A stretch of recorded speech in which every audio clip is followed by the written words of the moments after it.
محرم کا چاند نظر آ جائے اس وقت سے لے کر 2 محرم شروع ہونے تک آپ اس عمل کو کر سکتے ہیں۔ 1 محرم کو آپ نے ایک صاف ستھرے کاغذ پر پوری بسم اللہ الرحمن الرحیم 130 بار لکھ لینی ہے۔ 130 ٹائمز آپ نے پوری بسم اللہ الرحمن الرحیم لکھ لینی ہے ایک صاف کاغذ پر۔ اگر آپ خود نہ لکھ سکتے ہوں تو آپ کسی اور سے بھی لکھوا سکتے ہیں، یعنی جو درست طریقے سے بسم اللہ شریف لکھ سکتا ہو آپ اس سے لکھوا سکتے ہیں۔ پیارے بہن بھائیوں، جب آپ نے بسم اللہ الرحمن الرحیم لکھنی ہے تو آپ نے دائرے والے جو حروف ہیں ان کے دائرے کھلے رکھنے ہیں۔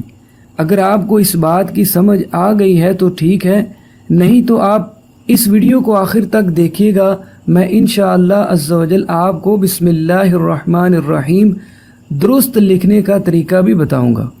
تو جو بھی مسلمان بہن بھائی 1 محرم کو 130 مرتبہ پوری بسم اللہ الرحمن الرحیم لکھ کر یا لکھوا کر اپنے پاس رکھ لے تو وہ پورا سال ہر طرح کے جادو، جنات، عملیات، آسیب اور تعویذات وغیرہ کے اثر سے محفوظ رہے گا۔ ساتھ ہی ساتھ ہر طرح کی مشکل پریشانی سے بھی نجات حاصل ہوگی اور پورا سال انشاءاللہ رزق میں برکت رہے گی۔ اللہ تبارک و تعالی مال و دولت میں اضافہ فرمائے گا۔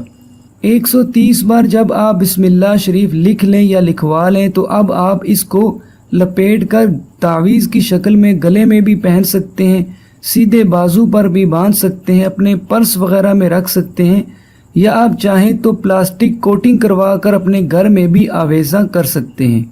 اب اس عمل کے بارے میں کچھ اور اہم باتیں ہیں، وہ میں آپ کو بتاتا ہوں۔ جب بھی آپ نے اس عمل کو کرنا ہے، مطلب یہ کہ جب آپ بسم اللہ شریف لکھیں گے تو آپ نے باوضو ہو کر بسم اللہ شریف لکھنی ہے۔ جب آپ مکمل 130 بار ایک کاغذ پر بسم اللہ شریف لکھ لیں تو آپ اس کی کاپی وغیرہ نہیں کروا سکتے۔ مطلب یہ کہ جتنے بھی بہن بھائیوں نے بسم اللہ شریف لکھ کر پاس رکھنی ہے، ہر ایک نے الگ الگ لکھنی ہے یا لکھوانی ہے، ڈپلیکیٹ کاپی نہیں کروا سکتے۔ 130 بار بسم اللہ شریف آپ نے 1 محرم کو ہی لکھنی ہے یا لکھوانی ہے۔ جب محرم کا چاند نظر آئے اس وقت سے لے کر 2 محرم شروع ہونے سے پہلے تک آپ دن یا رات جب بھی چاہیں 130 بار بسم اللہ الرحمن الرحیم لکھ سکتے ہیں یا لکھوا سکتے ہیں۔ اس عمل کی فضیلت کے بارے میں آپ پہلے ہی جان چکے ہیں، اب آپ کو بسم اللہ شریف لکھنے کا طریقہ بتاتا ہوں۔ آپ اپنی سکرین پر غور فرمائیے، بسم اللہ الرحمن الرحیم جو آپ کو سامنے لکھی ہوئی نظر آ رہی ہے، آپ غور فرمائیے بسم اللہ میں جو میم ہے اس کا دائرہ کھلا ہوا ہے، مطلب اس میں سپیس ہے۔